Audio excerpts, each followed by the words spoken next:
جو حضرات سنت نہیں پڑھے ہوں وہ حضرات سنت ادا فرما لیں۔ بیان کے بعد انشاءاللہ خطبہ شروع ہو جائے گا۔ الحمدللہ رب العالمین والعاقبۃ للمتقین والصلاة والسلام علی اشرف الانبیاء والمرسلین سیدنا محمد وعلی آلہ وصحبہ اجمعین، اما بعد۔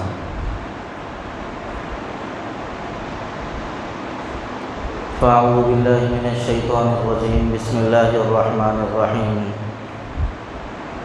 یا ایہا الذین آمنوا اتقوا اللہ حق تقاتہ ولا تموتن الا وانتم مسلمون، صدق اللہ العظیم۔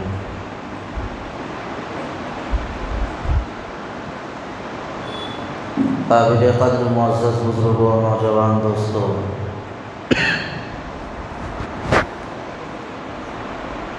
تین دن کے بعد ہم ہمارے اس ملک عزیز کی 75ویں یوم آزادی منانے والے ہیں، اور یہ ملک ہمارا ملک ہے، اپنا ملک ہے۔ اس ملک سے ہمیں بے پناہ محبت ہے۔ ہمارے اکابر نے، ہمارے علماء نے اس وطن عزیز کو پسند بھی کیا اور یہیں پر رہنے کو ترجیح بھی دی۔ اس ملک کی آزادی میں مسلمانوں نے بڑی قربانیاں دی ہیں۔ یہ بات نہیں ہے کہ اس ملک کی آزادی میں صرف غیروں کی قربانیاں ہیں، مسلمانوں کا کوئی حصہ نہیں، یا صرف مسلمانوں کی قربانیاں ہیں، غیروں کا حصہ نہیں، ایسی بات نہیں ہے۔ دونوں نے مل کر اس ملک کی آزادی کی لڑائی لڑی ہے، لیکن بڑا کردار اور زیادہ قربانیاں مسلمانوں کی ہیں۔ علماء کرام کی جد و جہد اس ملک کی آزادی کے اندر کافی رہی ہے، اور ایسی بات بھی نہیں ہے کہ 1857 سے ملک کی آزادی کی لڑائی شروع کی گئی تھی، جیسا کہ مشہور ہے لوگوں کے درمیان، بلکہ ملک کی آزادی کی لڑائی تو اسی وقت شروع ہو گئی تھی جب انگریز نے ملک کے اندر ایسٹ انڈیا کمپنی کو لا کر اپنی ایک ذہنیت لوگوں کے سامنے پیش کرنا شروع کر دیا تھا۔ انگریز اس ملک کے اندر ایک کمپنی لے کر نہیں آیا تھا، ایک نظریہ لے کر آیا تھا، ایک فکر اور ایک ذہن لے کر آیا تھا۔ اسی ذہن و فکر کو وہ پورے ملک کے اندر نافذ اور لاگو کرنا چاہتا تھا۔ انگریزوں نے سب سے پہلی لڑائی اپنے تھوڑے پر پھیلاتے ہی نواب سراج الدولہ سے کی تھی۔ افسوس کہ اپنوں کی غداری کی وجہ سے نواب سراج الدولہ کو شکست ہوئی۔ اس کے بعد انگریزوں کا سب سے بڑا دشمن فتح علی خان ٹیپو سلطان شیر میسور رہے۔ حضرت ٹیپو سلطان شہید رحمۃ اللہ علیہ کے آگے انگریز ٹھہر نہیں سکتا تھا۔ ٹیپو سلطان شہید رحمۃ اللہ علیہ کو بھی اپنوں کی عیاری اور غداری کی وجہ سے 1799 کے اندر شہید کر دیا گیا۔ اس مرد مجاہد کا وہ جملہ بڑا مشہور ہوا کہ گیدڑ کی 100 سال کی زندگی سے شیر کی ایک دن کی زندگی بہتر ہے۔ انگریزوں سے لڑتے لڑتے جان دینا گوارا کر دیا ٹیپو سلطان شہید رحمۃ اللہ علیہ نے، مگر انگریزوں سے انہوں نے کبھی ہاتھ نہیں ملایا، کبھی ان کی وفاداری نہیں کی۔ جب ٹیپو سلطان شہید رحمۃ اللہ علیہ کے انتقال کی، ان کی شہادت کی اطلاع جنرل ہارس کو ملی جو اس وقت کا جنرل تھا، تو اس نے اعلان کیا کہ آج سے یہ ملک ہمارا ہو گیا ہے۔ یعنی ٹیپو سلطان کا ایسا دبدبہ ان لوگوں کے اوپر تھا کہ جب تک ٹیپو سلطان زندہ تھے اس وقت تک یہ بات کہنے کی ان کو جرأت نہیں ہو سکی کہ یہ ملک ہمارا ہے۔ ٹیپو سلطان شہید کے انتقال کے بعد جنرل ہارس نے کہا تھا کہ یہ ملک اب ہمارا ہو گیا ہے۔ اس کے بعد انگریزوں نے اپنے پر اور آزادی کے ساتھ پھیلانے شروع کیے۔ ان لوگوں نے اعلان کیا کہ مخلوق خدا کی ہے اور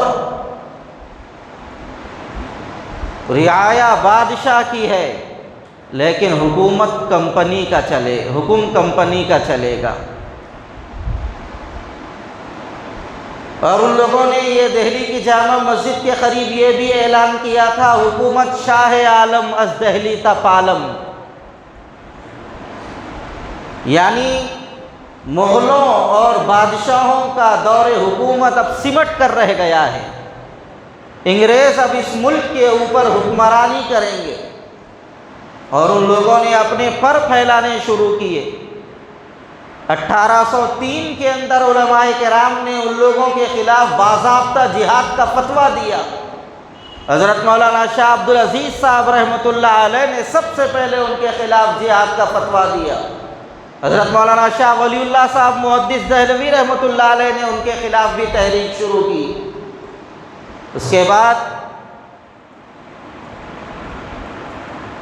1821 کے اندر حضرت مولانا شاہ احمد شہید رحمۃ اللہ علیہ اور حضرت مولانا شاہ اسماعیل شہید رحمۃ اللہ علیہ کو حضرت مولانا شاہ عبدالعزیز صاحب رحمۃ اللہ علیہ نے ان دونوں کو اس تحریک کا ذمہ دار بنایا۔ 1831 کی بالا کوٹ کی لڑائی کے اندر یہ حضرات شہید ہو گئے۔ پھر بھی مسلمانوں کے حوصلے پست نہیں ہوئے، مسلمان ان لوگوں سے لڑتے رہے، تحریکوں پر تحریکیں چلاتے رہے، لیکن نا امیدی مسلمانوں کے پاس نہیں آئی۔ اور اس کے بعد 1857 کی جنگ عظیم تو سب جانتے ہیں۔ شاملی کے میدان میں حضرت حاجی امداد اللہ مہاجر مکی رحمۃ اللہ علیہ اور بھی بڑے بڑے علماء دیوبند نے اس کے اندر حصہ لیا تھا۔ اس کے بعد جب مسلمانوں کو یہاں پر بھی شکست ہوئی اور کئی مسلمان شہید ہو گئے، علماء کرام کو درختوں پر پھانسی پر لٹکایا گیا، سولیوں پر چڑھایا گیا۔ انگریز گھر گھر جا کر مسلمانوں کے بچے مانگتے تھے اور یہ کہتے تھے کہ تم ہمیں اپنا بچہ دو، ہم تمہارے بچے کو پڑھائیں گے، افسر بنائیں گے، پھر تمہارے بچے کو حکومت کی نوکری دیں گے۔ لیکن وہ مائیں بڑی عزتدار اور غیرتدار تھیں، ان ماؤں نے چند ٹکوں کی خاطر اپنی اولاد کو بیچنا گوارا نہیں کیا۔ انہوں نے صاف کہہ دیا کہ ان بچوں کے باپ نے انگریزوں کی نفرت کے اندر اپنی جان گنوا دی ہے، میں اپنے بچوں کو انگریزوں کے حوالے کر کے بڑا کر کے بچوں کو انگریزوں کا غلام نہیں بنا سکتی۔ بہت زیادہ غور و فکر کے بعد 1866 کے اندر دارالعلوم دیوبند کا قیام عمل میں لایا گیا۔ 1857 کی لڑائی کے فوری 9 سال کے بعد دارالعلوم دیوبند کا قیام عمل میں لایا گیا۔ دارالعلوم دیوبند یہ کوئی ایک صرف دینی ادارہ یا دینی تنظیم کے نام پر قائم نہیں کیا گیا تھا۔ دارالعلوم دیوبند کے قائم کرنے کی اصل وجہ ایک تو اللہ کا دین بچانا، دوسرا رسول اللہ صلی اللہ علیہ وسلم کی شریعت کی حفاظت کرنا، پھر آزادی کی تحریک اور انگریزوں کے خلاف علم جہاد، مسلمانوں کے اندر جذبہ جہاد پیدا کرنا، یہ دارالعلوم دیوبند کا مقصد تھا۔ اسی مقصد کے تحت دارالعلوم دیوبند قائم کیا گیا۔ دارالعلوم قائم کرنے والے فقیر لوگ تھے، ان کے پاس کوئی پیسہ نہیں تھا، کوئی جائیداد اور کوئی آمدنی نہیں تھی، لیکن ان لوگوں نے مسلمانوں کے بچوں کو بلایا اور جا جا کر لوگوں میں اعلان کیا کہ اپنے بچوں کو اس مدرسے میں داخل کرو، ہم تمہارے بچوں کو پڑھائیں گے، مفت پڑھائیں گے، مفت میں کھانا دیں گے، تمہارے بچوں کو کپڑے ہم سلائیں گے۔ نوکریوں کا وعدہ نہیں کیا، لیکن یہ وعدہ ضرور کیا کہ ہم تمہارے بچے کو انگریزوں کے خلاف مجاہد بنا کے تیار کریں گے۔ یہی وجہ ہے دارالعلوم دیوبند آج بھی نشانے پر ہے، حکومت کے نشانے پر ہے۔ اسلام دشمن طاقتیں پورے ملک کے اندر سب سے زیادہ کسی ادارے کی مخالفت کرتی ہے تو وہ دارالعلوم دیوبند کی کرتی ہے، کچھ اپنے بھی کرتے ہیں ذاتی مفاد کی خاطر۔ اگر حکومت کو صرف مدرسوں کے مخالفت کرنا ہوتا تو اور بھی مدرسے ہیں، بڑے بڑے ادارے ہیں، ان کی مخالفت کرنا چاہیے تھا، لیکن نہیں، دارالعلوم کی مخالفت اس لیے کی جاتی ہے کہ یہاں سے جو تحریک بھی اٹھتی ہے وہ پورے انجام کو پہنچ کر رہتی ہے۔ یہاں پر مجاہدین کی جماعت آج بھی زندہ ہے۔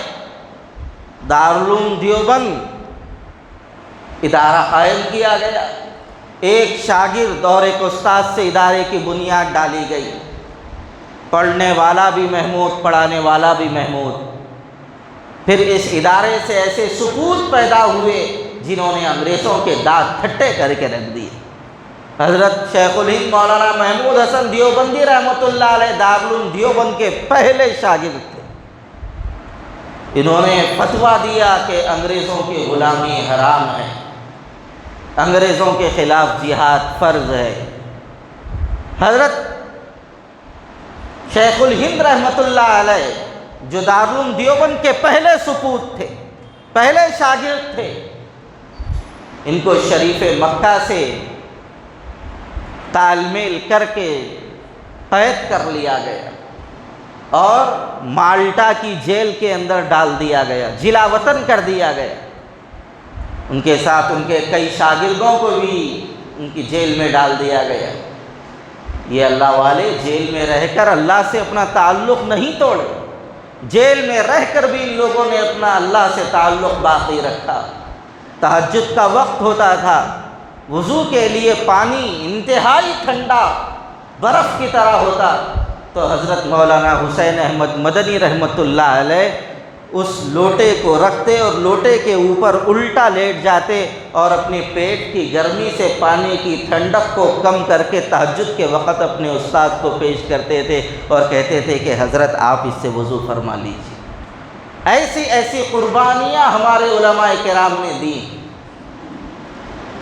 حضرت مولانا محمود حسن صاحب دیوبندی رحمۃ اللہ علیہ کو جب جیل سے رہا کیا گیا تو اس وقت اس علاقے کے نواب تھے رحیم بخش، وہ آئے اور آ کر کہنے لگے کہ آپ کے فتوے کا کیا فائدہ ہوا، انگریز کی حکومت تو برقرار ہے اور آپ جب سے چلے گئے دارالعلوم دیوبند کی مسند حدیث سونی پڑ گئی ہے، آپ دارالعلوم دیوبند کے شیخ الحدیث سے آپ یہیں رہیے، حدیث پڑھائیے اور خانقاہ چلائیے، اللہ رسول کیجیے۔ حضرت مولانا محمود حسن صاحب دیوبندی رحمۃ اللہ علیہ نے کہا تھا کہ دین صرف نماز روزے کا یا کتاب و سنت کا نام نہیں ہے، اگر میرے پیر جواب دے دیں گے تو یاد رکھیے میں ایک چارپائی پر لیٹ جاؤں گا اور اپنے شاگردوں سے کہوں گا کہ میری چارپائی کو اٹھاؤ اور گاؤں گاؤں شہر شہر مجھے لے کر چلو، میں جگہ جگہ جا کے یہ اعلان کرنا چاہتا ہوں انگریز کی غلامی حرام ہے، انگریز کے خلاف جہاد کرنا فرض ہے۔ اس وقت کا انگریزوں کا جو سب سے بڑا لیڈر تھا وہ یہ کہتا تھا اس بڈھے کو اگر جلا دیا جائے تو اس کی راکھ کے اندر سے بھی انگریزوں کی نفرت کی بو آئے گی۔ اور وہ کہا کرتے تھے ٹیپو سلطان کے بعد انگریزوں کا سب سے بڑا دشمن اگر کوئی ہے تو وہ شیخ الہند مولانا محمود حسن دیوبندی ہے۔ حضرت مولانا شیخ الہند رحمۃ اللہ علیہ جب جیل سے واپس آئے تو انہوں نے جو خطاب کیا تھا اس کے اندر یہی فرمایا تھا، لوگوں یہ مت سمجھو اسلام صرف نماز روزے کا نام ہے یا دین و شریعت کا نام ہے، اسلام کے اندر سیاست کا بھی بہت بڑا دخل ہے، اسلام کے اندر معیشت کا بھی بہت بڑا دخل ہے۔ اگر تمہیں ملک چلانے نہیں آتا تو تم سچے مسلمان نہیں ہو، اگر تمہیں انگریزوں سے لڑنا نہیں آتا، تمہارے اندر جذبہ جہاد نہیں ہے، تو ایسی صورت میں تم پکے مسلمان نہیں ہو۔ لیکن انگریز جو ذہنیت دینا چاہتا تھا وہ یہ کہ مسلمانوں کو مسجدوں اور خانقاہوں تک محدود کر کے رکھ دیا جائے، ان کے لیے ادارے قائم کر دیے جائیں اور مسلمان وہی اداروں کے اندر محدود رہیں اور مسلمان انہی مسجدوں اور مدرسوں کے اندر محدود رہیں۔ یہ انگریزوں کی سوچ تھی جو آج کئی مسلمانوں کی سوچ ہو چکی ہے کہ مسجد کے پلیٹ فارم سے اگر کوئی سیاسی بات کی جائے تو کہتے ہیں مولانا کو اس کی کیا ضرورت ہے، یہاں پر تو صرف نماز روزے درود تسبیح کی بات ہونی چاہیے، اس سے ہٹ کر دوسری بات ہونی نہیں چاہیے۔ اگر کسی کے اندر یہ سوچ ہے تو سمجھ لے وہ انگریزوں کی سوچ اپنے اندر پال رہا ہے۔ اگر ان مدارس کے اندر صرف اللہ رسول کی تعلیم دی جاتی تو کان کھول کے سن لیجئے یہ ملک آزاد نہیں ہوتا تھا۔ اس ملک کی آزادی کے اندر دینی اداروں کا اور بالخصوص دارالعلوم دیوبند کا بڑا کردار رہا ہے۔ پھر اس کے بعد حضرت مولانا حسین احمد مدنی رحمۃ اللہ علیہ، حضرت مولانا مفتی کفایت اللہ صاحب محدث دہلوی رحمۃ اللہ علیہ، مولانا فضل حق خیر آبادی رحمۃ اللہ علیہ اور کئی اکابر علماء دیوبند جن کے نام اگر ہم بیان کرنے بیٹھیں تو اثر کا وقت شروع ہو جائے گا، لیکن ان کے ناموں کی فہرست ختم نہیں ہوگی۔ انہوں نے بڑی بڑی قربانیاں دی ہیں اس ملک کی آزادی کے لیے اور انگریزوں کے آگے ایک لمحے کے لیے بھی جھکنا گوارا نہیں کیا۔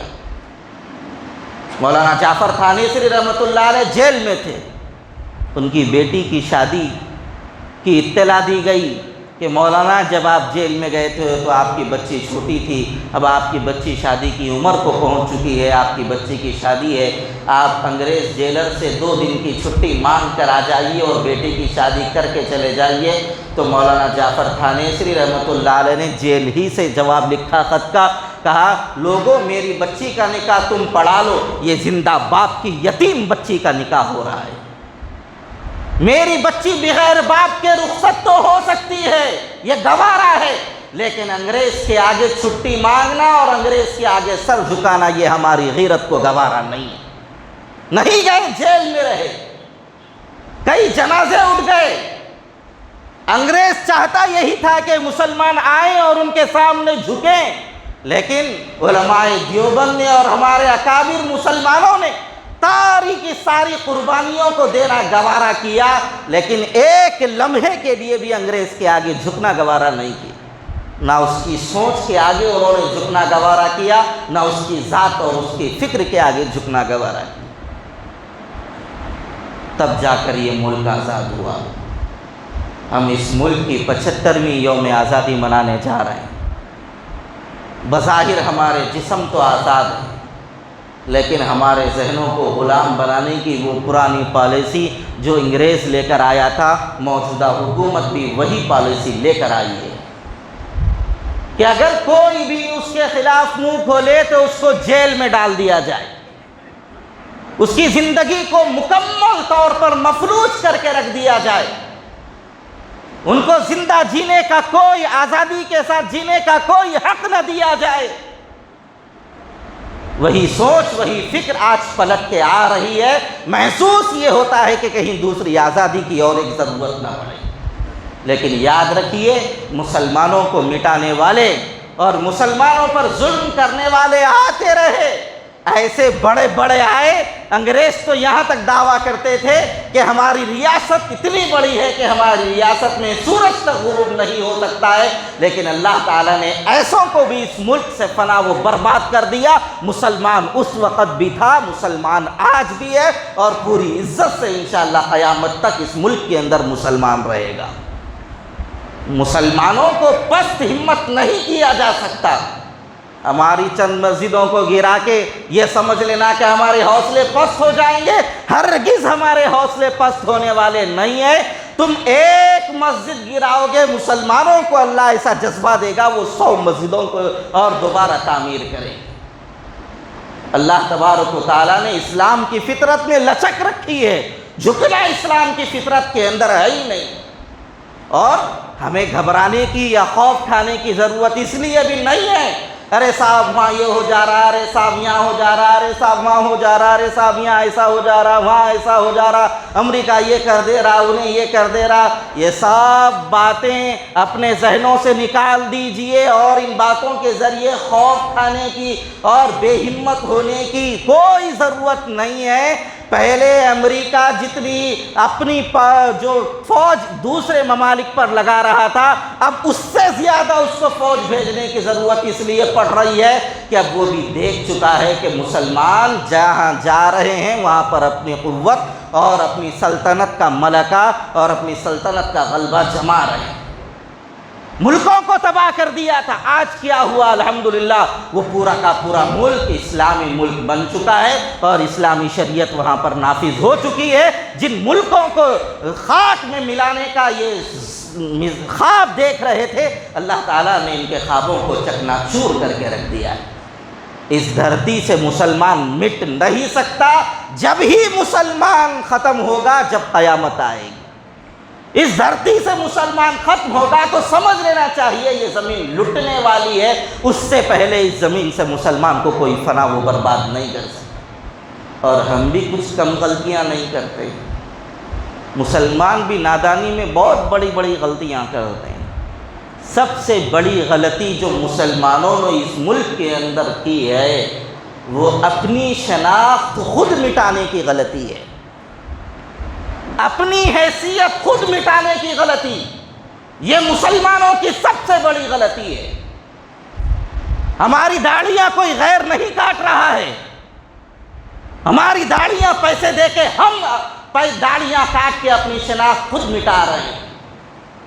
ہمارا لباس کوئی غیر آ کے نہیں بدل رہا ہے، زبردستی ہمارے بدلوں سے اسلامی لباس کو نہیں نکالا جا رہا ہے، ہم اپنی طرف سے اپنے لباس کو تبدیل کر رہے ہیں۔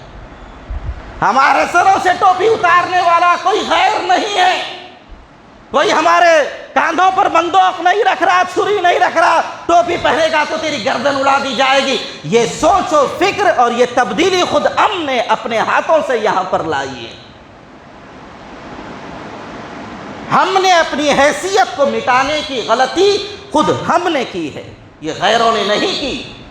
آج مسلمان اپنی حیثیت کو دوبارہ پھر سے زندہ کرے، اپنی شناخت کو باقی رکھنے کا عزم کر لے۔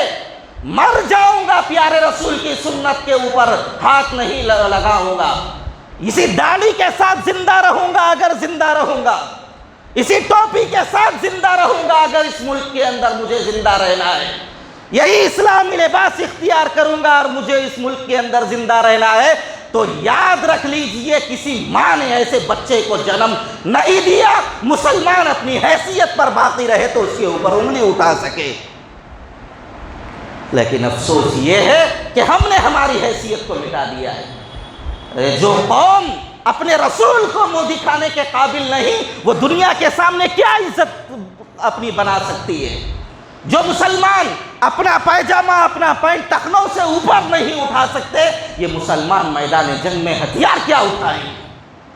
ان مسلمانوں کے دلوں کے اندر اتنا اثر نہیں کہ ان کو لاکھ جھنجھوڑنے کے بعد بھی یہ لوگ اپنی سیرت اور اپنی سنت کے سرکار کی سیرت و سنت پہ نہیں آ سکتے، تو یہ مسلمان غیروں کے خلاف میدان جہاد میں کیا کھڑے ہو سکتے ہیں؟ میرے بھائیوں، اپنی شناخت دوبارہ زندہ کرو۔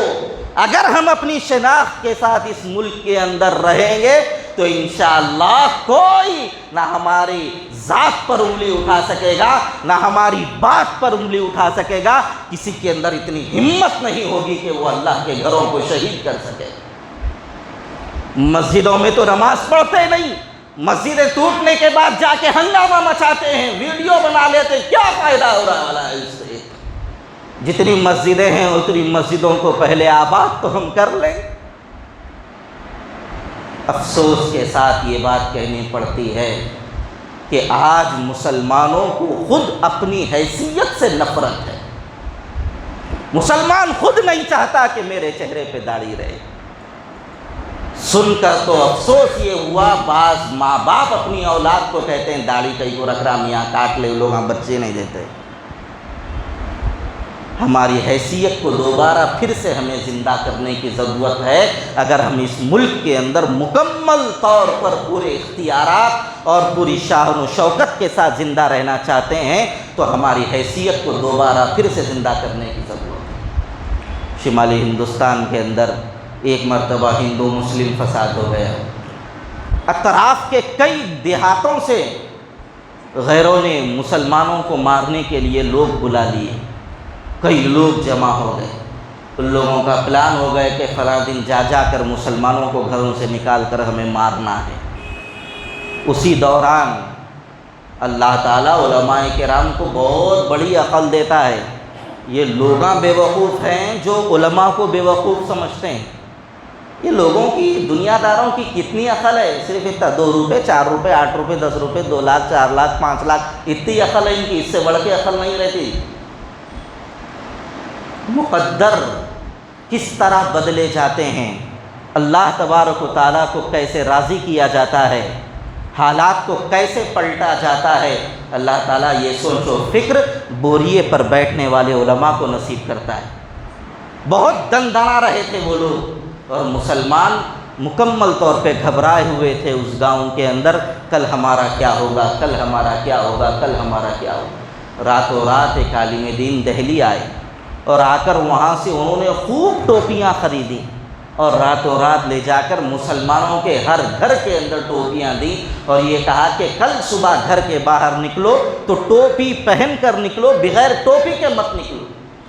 جب صبح میں باہر نکلے تو جہاں ادھر ٹوپی ادھر ٹوپی ادھر ٹوپی ادھر ٹوپی ادھر ٹوپی، تو وہ لوگ بغیر کسی لڑائی کے ڈر گئے اور یہ کہنے لگے کہ کہیں مسلمانوں نے بھی دوسری جگہوں سے اپنے لوگوں کو تو نہیں بلا لیا ہے۔ بغیر ڈر، صرف ٹوپی پہننے کی وجہ سے ڈر کے مارے جو دوسرے گاؤں سے آئے تھے بھاگ گئے، اور آ کر ان لوگوں نے مسلمانوں سے سمجھوتا کر لیا۔ ہماری شناخت کو آپ کیا سمجھتے ہیں؟ ہماری شناخت کے اندر اللہ تبارک و تعالیٰ نے آج بھی اثر رکھا ہے۔ بھائیو بزرگوں، اپنی شناخت کو دوبارہ زندہ کرو اگر آپ اس ملک کے اندر مکمل طور پر شان و شوکت کے ساتھ جینا چاہتے ہیں۔ اللہ تعالیٰ صحیح علم و عمل کی اپنے کرم سے توفیق عطا فرمائے، اور اللہ تعالیٰ مسلمانوں کے خلاف چلنے والی نفرت انگیز ہواؤں کو اللہ تعالیٰ ختم فرمائے، اور اس ملک کی آزادی جو اس وقت منائی جانے والی ہے مسلمانوں کے حق میں اللہ تعالیٰ اس کو بہتر سے بہتر اور ثمرآور فرمائے۔ وآخر دعوانا الحمد للہ رب العالمین۔